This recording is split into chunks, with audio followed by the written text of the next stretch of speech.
Bismillahirrahmanirrahim. Assalamualaikum warahmatullahi wabarakatuh. Kembali bersama saya Dr. Radu Yendra dan Rado Institute. Kita tetap akan melaksanakan penerapan artificial intelligence untuk mata kuliah teori peluang. Pada kali ini kita akan masuk dengan teknik penghitungan titik sampel pada ruang sampel. Kita masuk pada sesi 1. Karena bahasan ini menarik, sangat panjang, maka akan kita coba perlahan demi perlahan untuk mengetahui beberapa teknik dalam menghitung titik sampel. Karena kita tahu di awal telah kita bicarakan bahwa titik sampel ruang sampel ini memegang peranan sangat penting dalam mensukseskan dalam ilmu peluang, terutama menghitung peluang-peluang suatu peristiwa. Oke, kita coba lihat. Kita buka AI kita, coba buka AI kita. Kita coba buka AI, share screen. Oke.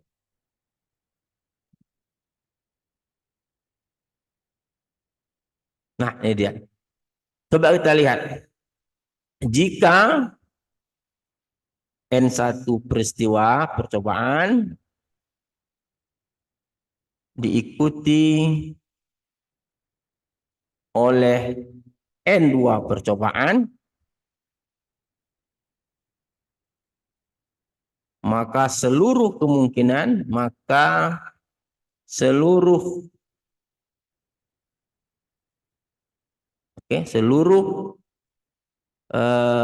hasil kemungkinan yang terjadi adalah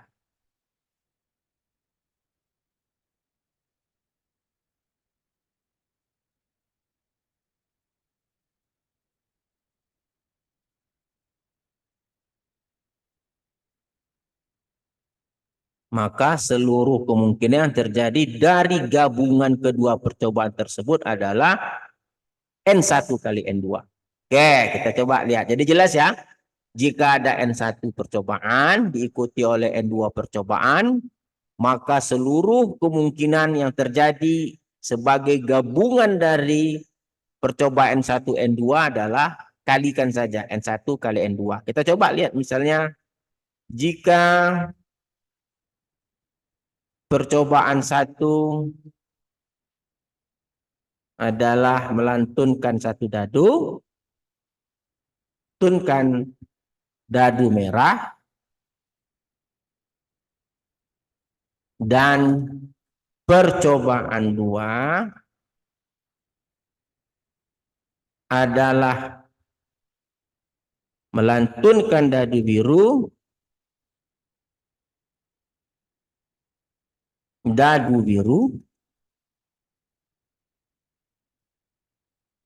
maka seluruh gabungan, seluruh kemungkinan yang terjadi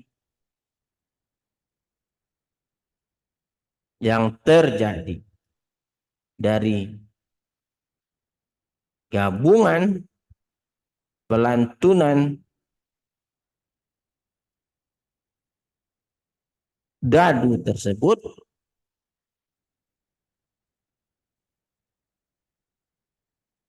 adalah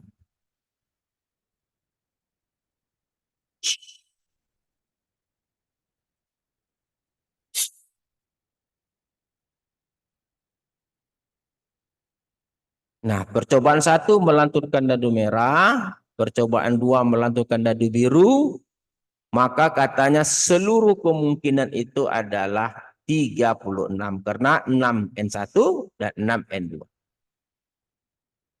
Berikut, jika seorang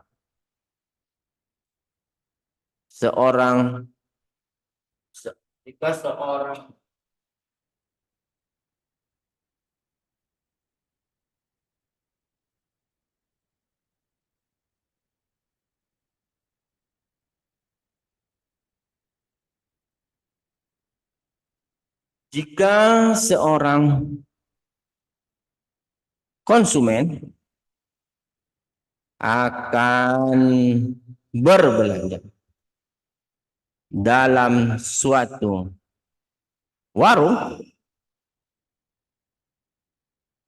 yang menjual 6 jenis makanan dan 3 jenis minuman,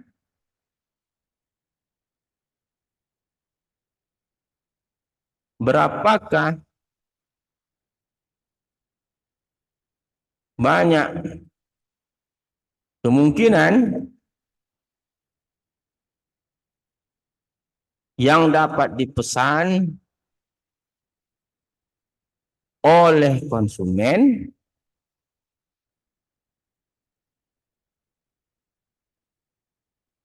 yang memesan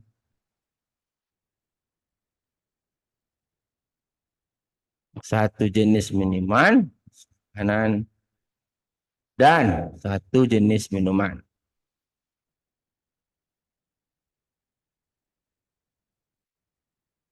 Oke, kita coba lihat. Jika ada, kita coba lihat cara dia menjawab. Oke, jika ada 6 jenis makanan, 3 jenis minuman, konsumen memesan 1 jenis makanan, 1 jenis minuman, maka ada 6 jenis makanan, 3 minuman, maka katanya kemungkinan yang dipesan adalah N1 kali N2, ada 18. Luar biasa sekali dia dapat menjawab secara terperinci. Yang paling penting coba lihat, dia memberikan jawaban secara terperinci seolah-olah dosen yang mengajar. Oke? Nah, apakah kita coba tanya, apakah teori ini dapat dikembangkan hingga percobaan ke-3, 4, dan seterusnya. Hingga percobaan hingga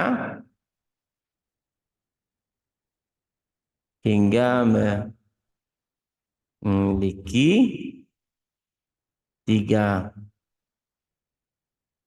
percobaan, 4 percobaan, dan seterusnya. Kita lihat apakah ini bisa dikembangkan untuk 3 percobaan. Pak, tentu saja bisa. Tentu saja bisa. Katanya kalau dia, coba kita lihat, tentu saja bisa katanya.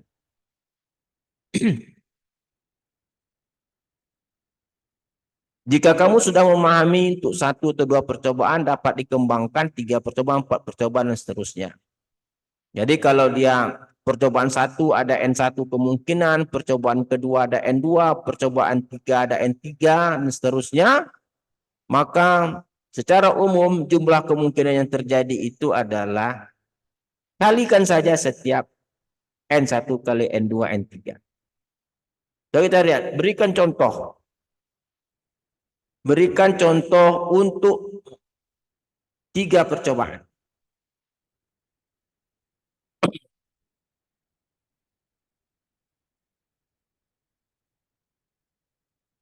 Oke, contoh pertama katanya melantunkan 3 dadu sekaligus. Oke, jelas contohnya ya. Karena setiap dadu ada 6, dadu pertama, dadu kedua, dadu ketiga ada 216. Kalau kita minta berikan titik sampelnya.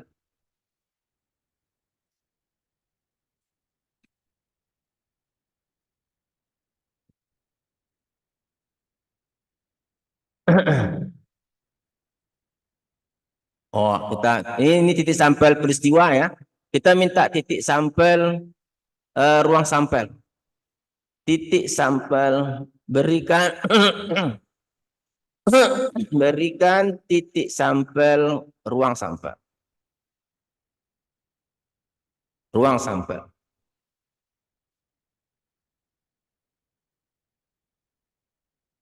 6 pangkat 3 tadi, 216. Oke, kita lihat.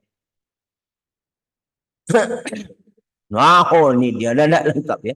11, 12, 113, 116 sampai 66. Dia tidak berikan dia juga. Dia malas juga ternyata. 216 katanya. 216 titik sampel. Oke lah, kita paham aja. Oke, kita lihat. Apakah ada contoh lain? Apakah ada contoh lain untuk 3 percobaan?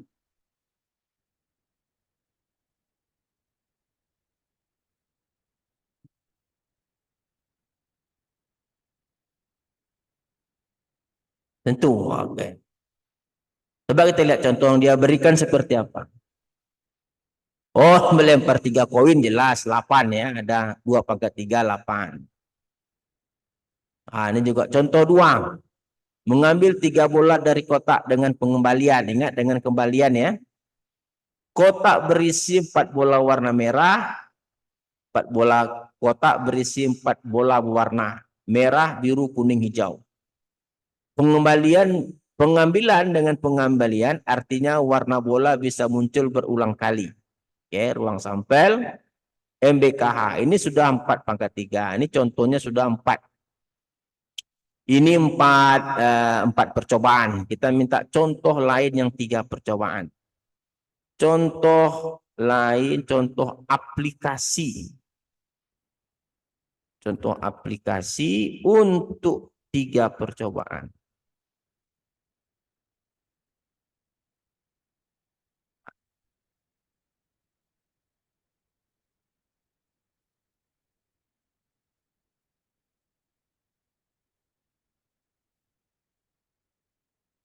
Oke, ini bagus nih.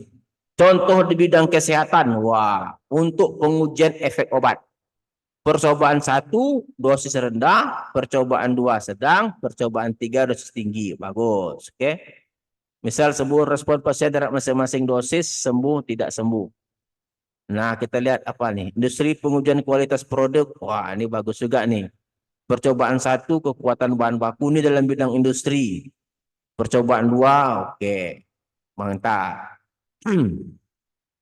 Coba jika dalam suatu produksi obat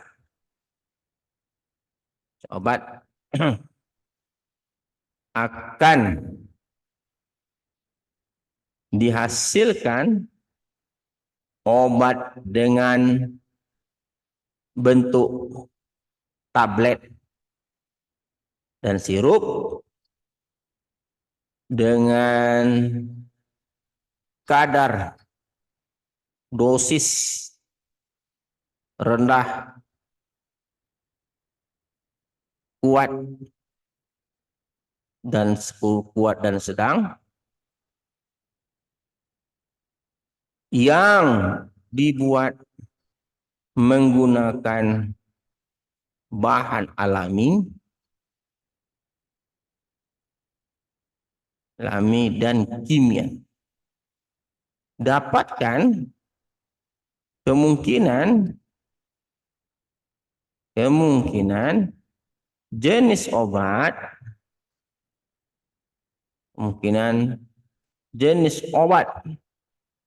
yang dibeli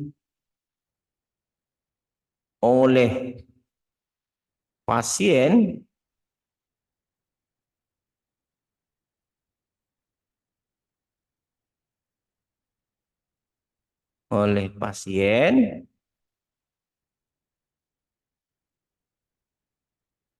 jika meliputi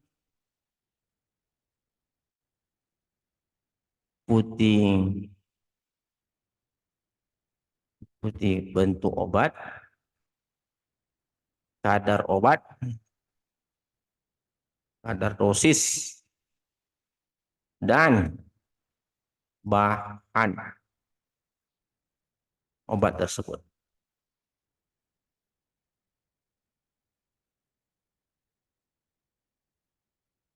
Coba bagaimana AI mendefinisikan soal. Oke, mari kita uraikan. Oke, kita lihat dia akan uraikan. Kita lihat cara uraiannya. Bentuk obat ada 2, tablet, sirup. Kadar dosis rendah, sedang, kuat. Bahan obat kimia. Oke. Jumlah kemungkinan jenis obat N1 kali N2 kali N3. Wah, luar biasa sekali. Jadi dia berikan semua jenis daftar obat yang 12 ini. Ya, ini dia nomor 1 hingga nomor 12 dia urai dengan lengkap. Oke, inilah 12 yang menjadi titik sampel yang mungkin. Dari itu tidak ada lagi, lepas dari itu tidak ada lagi. Jenis pertama, tablet, dosis rendah, bahan alami. Yang kedua, tablet, dosis rendah, bahan kimia. Luar biasa sekali soal yang diberikan dan analisis yang diberikan oleh AI. Kita lihat lagi berikutnya. Berikan contoh aplikasi seperti di atas, contoh yang mirip-mirip dengan soal di atas untuk 4 percobaan.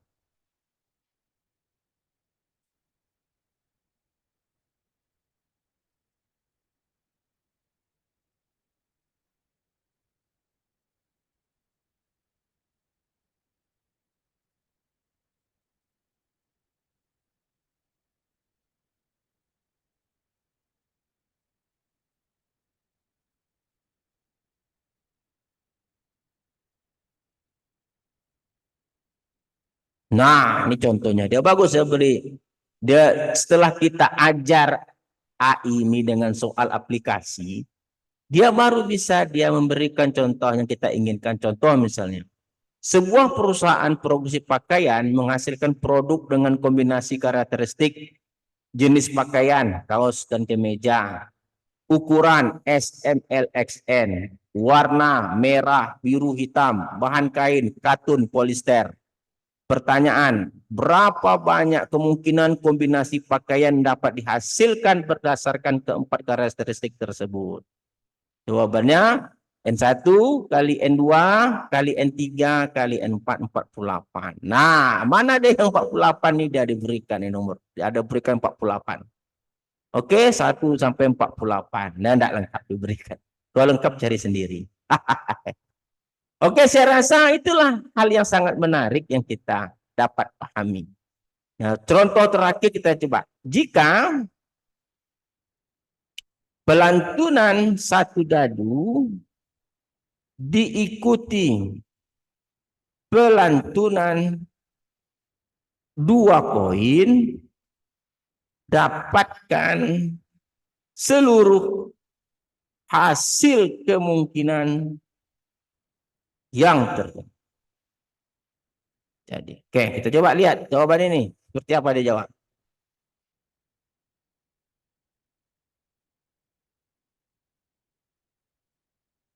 Kita bahas katanya. Kita coba lihat cara pembahasannya.